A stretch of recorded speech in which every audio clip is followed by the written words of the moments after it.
Jeff Bridgman here in York County, Pennsylvania. I'm here tonight to talk to you about the changing of the number of the states in the late 19th century and what that had to do with flag production at the time, in order, at the very end, to unveil for you a really fantastic and beautiful flag. Very, very rare star count. And so here we go.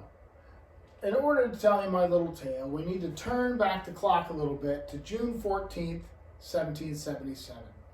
Flag Day. That's the day we now celebrate as Flag Day because it was when the first Flag Act was passed that created the Stars and Stripes, with 13 stars for the original 13 colonies, right? So fast forward from that a little bit to 1795, and we have the second Flag Act, which added stars for Vermont and Kentucky, which had come in 1791 and 1792, respectively. Fast forward a little more to 1818, and we get the third Flag Act, and this is the important one, which not only increased the number of stars on the flag by 5, adding them for Tennessee, Ohio, Louisiana, Indiana, and Mississippi, but it also established the flag year, if you will. And what it said was that from then onward, for any new states that were added to the Union, a star would be added on the 4th of July following its admission. So if 2 stars were added within the flag, 2 states were added within the flag year, then 2 stars would be added to the flag on the 4th of July. Now, let's fast forward quite a bit more to 1876.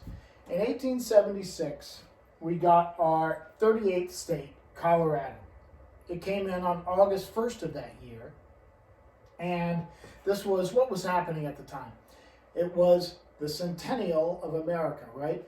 The 100th anniversary of American independence. And flag makers were really very happy about this because it made for a really good reason to produce a ton of flags and hopefully sell them, right? This particular one with 38 stars was made by the Horseman Company in Philadelphia for the Centennial Exposition, which was our first World's Fair in America, a huge, long, 6-month event that was held in honor of the centennial of American independence. Now, if you look in the middle here, this is a cool one. I'll divert for a second.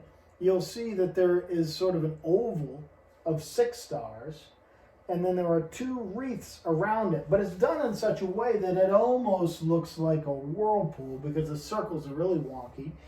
And then we have big stars in each corner. Very interesting flag, although that's not exactly what we're here to talk about, because there was a lot of fun stuff going on in flag production at the time. Some flag makers were actually making 39 star flags, thinking that 2 states were coming when only 1 did. So the 39 star flags, we believe, were made for the Dakota Territory to show them as one of the incoming states, as 1 state instead of 2. Now, 13 years later, after the addition of the 38th state, flag makers started to make 39 star flags again, also for the Dakota Territory, thinking it was coming as just 1 state. But on November 2nd of that year, 1889, the Dakotas came as 2 states, as we all now know. And then a couple of days later, we got Montana on the 8th of November. And a couple of days later, on the 11th, we got Washington State. And then so suddenly, in a period of just a week and a half, we got more states at one time than we ever had since the beginning of America. And this was at a time when flag makers were they were looking for a really good reason now to make flags again, because after the centennial, not too much happened. So in 1889,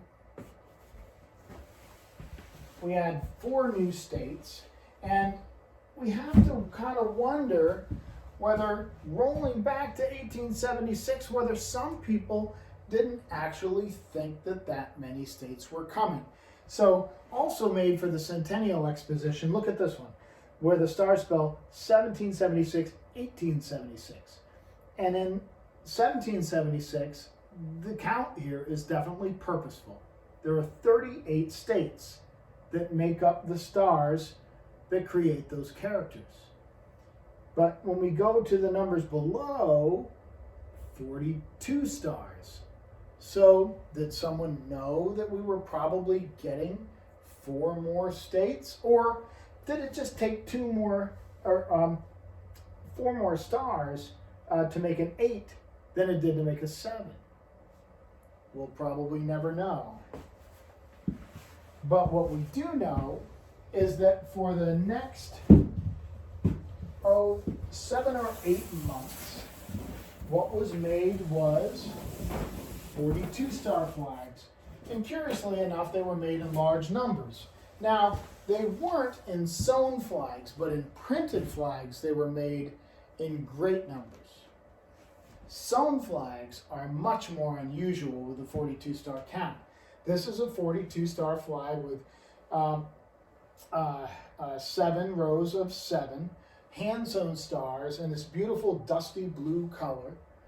And this is what was used until the following year in 1890, when suddenly, just one day before the 42 star flag would become official, Idaho snuck in and became the 43rd state on July 3rd of that year.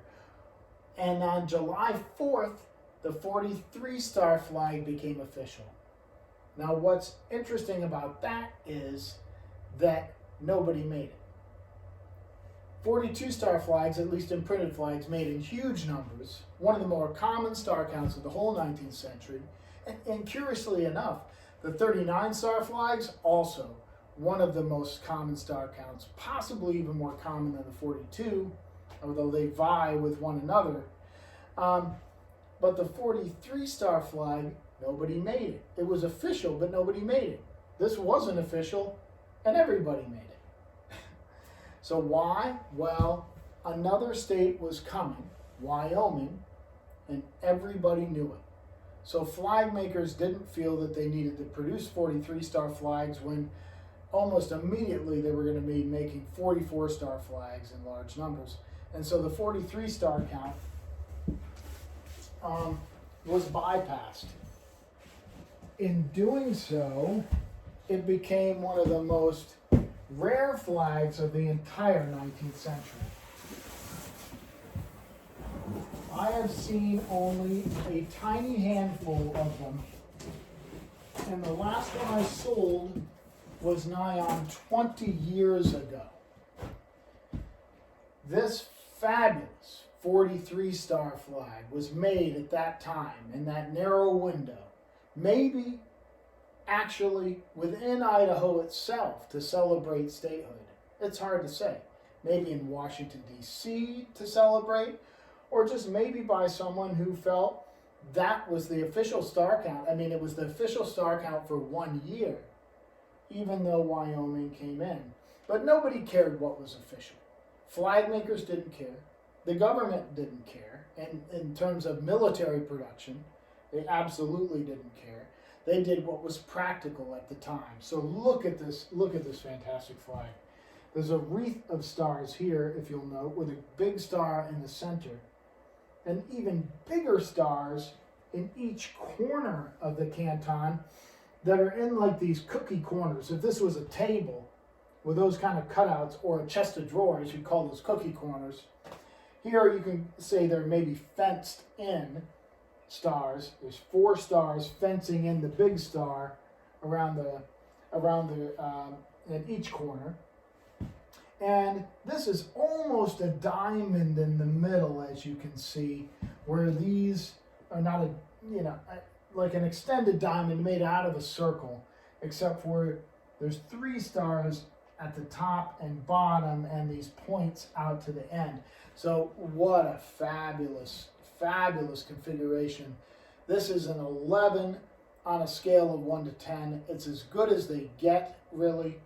And what I call this a starburst medallion, or a variation of that. There's no real specific name, but I categorize it in this rare group of flags that I have labeled starburst medallions. So there you have it, folks. Idaho Statehood, and one of the most extraordinary and rare American flags that anybody will ever encounter. Thanks for joining me tonight, and see you next time.